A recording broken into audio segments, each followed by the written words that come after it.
जय भारत, जय संविधान। आज हम एक महत्वपूर्ण विषय और गंभीर विषय पर चर्चा लेकर आए हैं। है मेरे भारत देश की गरीब जनता, आज हम एक महत्वपूर्ण और गंभीर विषय पर चर्चा करेंगे ही करेंगे, क्योंकि वह विषय है सरकारी स्कूलों का मर्ज क्यों हुआ, क्या कारण है। ऐसे क्या कारण सामने निकल कर आ रहे हैं जिससे सरकारी स्कूलों को बंद करने की नौबत आ गई सरकार द्वारा। सरकार भी क्या करे, सरकार अपने नियम से काम करती है। सरकार के नियम कायदे कानून जो है सरकार के हिसाब से, वो उस हिसाब से काम कर रही है। तो इसका सीधा साधा कारण है हम। अब आप सब बोलोगे कि हम कैसे हो सकते हैं अपने बच्चों का स्कूल बंद होने का कारण। तो सुनिए कान खोलकर, हम ही हैं। आपने कभी अपने बच्चे के सरकारी स्कूल में पूरा 9 बजे से लेकर शाम 6 बजे तक का समय दिया है? नहीं दिया। मैं दावे के साथ कह सकता हूँ कि आपने नहीं दिया। आप रुके स्कूल में? नहीं रुके, बिल्कुल भी नहीं रुके। गए होंगे 2-5 मिनट के लिए बस। नहीं, आप नहीं रुके। क्या मैंने सच कहा? हाँ, मैंने सच कहा है। ये बात आप भी जानते हो और यही सबसे बड़ा कारण है सरकारी स्कूल बंद होने का। आप यही कहोगे कि हमारे स्कूल में एक दिन पूरा न रुकने से बंद कैसे हो सकता है? मेरा बच्चा तो रुक रहा है। तो सुनिए, हमारे सरकारी स्कूल में कक्षा 1 से लेकर 8वीं तक के प्रत्येक कक्ष में कम से कम 30 बच्चे तो होंगे।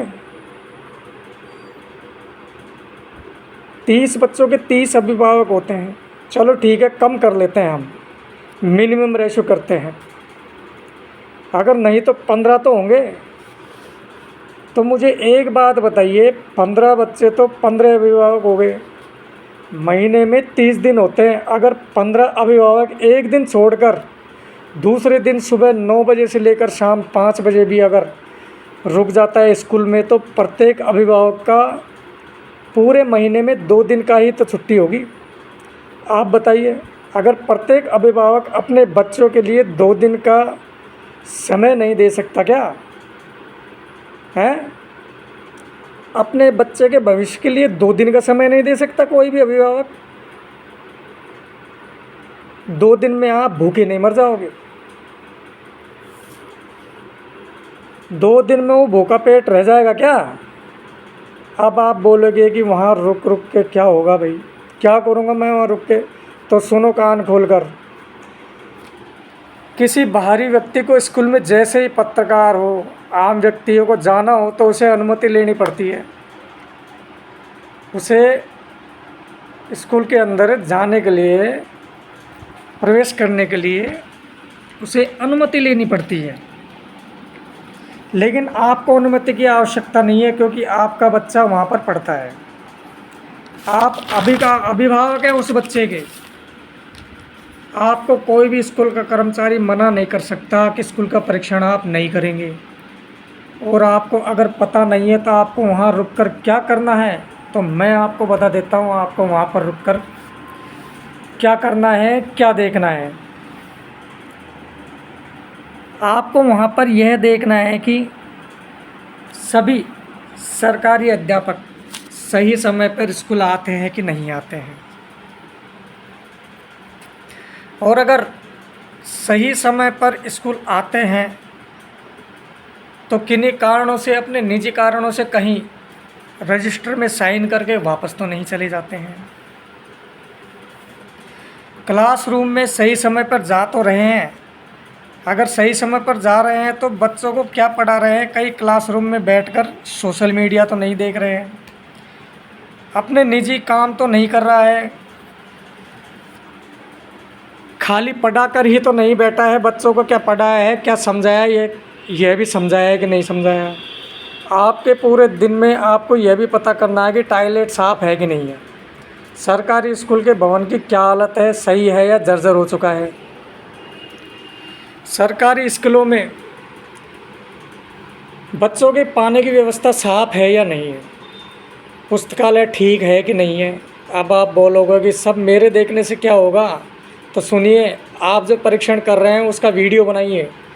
किसी व्यक्ति की वस्तु की कमी हो तो जिम्मेदार व्यक्ति को बताइए, और आपकी अगर वो जिम्मेदारी व्यक्ति नहीं सुनता है तो आपके पास सबूत होगा कि आपने बताया था। ये करने से जो हादसा हाल ही में हुआ है कि स्कूल की छत गिरने से कुछ बच्चों की मौत हो गई, ये हादसे रोके जा सकते हैं। अक्सर मैंने देखा है जो दबंग अध्यापक होता है, जो खुद के घर के सरकारी विद्यालय में पढ़ाते हैं, वह अपने मनमाने तरीके से स्कूल में पढ़ाते हैं। जो ईमानदारी से पढ़ाने की कोशिश करता है उसको भी नहीं पढ़ाने देते हैं, क्योंकि वो आपको स्कूल परीक्षण करने में टांग जरूर अड़ाएगा। ऐसे कर्मचारी से निपटने के लिए आपको अपनी सभी गांव के अभिभावक हैं, उनको एक जगह इकट्ठा करके एक कागज़ तैयार करना होगा जिसमें सभी बच्चों के अभिभावक हस्ताक्षर करेंगे, जिनमें सभी हस्ताक्षर होंगे सभी अभिभावकों के, जिससे कोई भी अभिभावक का बच्चा किसी भी अभिभावक के बच्चे की जिम्मेदारी ले सकता है। उससे वो दबंग कर्मचारी आपको यह नहीं कह सकता है कि ये बच्चा आपकी जिम्मेदारी नहीं है। आप अपने बच्चे की जिम्मेदारी देखें, इससे वह बच्चा भी सुधर जाएगा, क्योंकि उस बच्चे को भी डर रहेगा जो वह सोचता है कि मेरे अभिभावक मुझे देखने नहीं आते हैं, उनको क्या पता है मैं यहाँ क्या कर रहा हूँ और क्या नहीं कर रहा हूँ। और इसका परिणाम ये होगा कि वो अध्यापक भी सुधर जाएगा जो अपनी मनमानी करता है, क्लासरूम में सोते हैं, क्योंकि एक अकेला चयन यानी कि हम अभिभावक भाड़ नहीं फोड़ सकता, यानी कि मनमानी नहीं रोक सकता। तो जिस दिन सारे अभिभावक एक साथ स्कूल होंगे, एक साथ यानी कि मुट्ठी बनकर, उसी दिन सबके होश ठिकाने आ जाएंगे। तो मेरे प्यारे भारतीयों, अब दोष किसी और के सर मनने की जिम्मेदारी से बचो। जिम्मेदारी किसी और को या सरकार देने के बजाय स्वयं उठ खड़े हो, क्योंकि जिम्मेदारों को तो जिम्मेदारी का होश नहीं है। अब आपको ही जिम्मेदार बनना होगा। अगर ये काम हम सब ने मिलकर कर दिया तो सरकारी स्कूल का स्तर अपने आप उठ जाएगा, और प्राइवेट स्कूल में जो आप महंगी महंगी फ़ीस भरते हैं वह भी नहीं देनी होंगी। जब आप विद्यालय का स्तर सरकारी स्कूल में बढ़िया होगा और हो जाएगा तो अपने आप प्राइवेट में पढ़ाने वाले अभिभावक भी रुझान सरकारी स्कूल की तरफ होने लगेगा। तब अपने आप संख्या के आधार पर सरकारी स्कूल मर्ज होने से बच जाएंगे।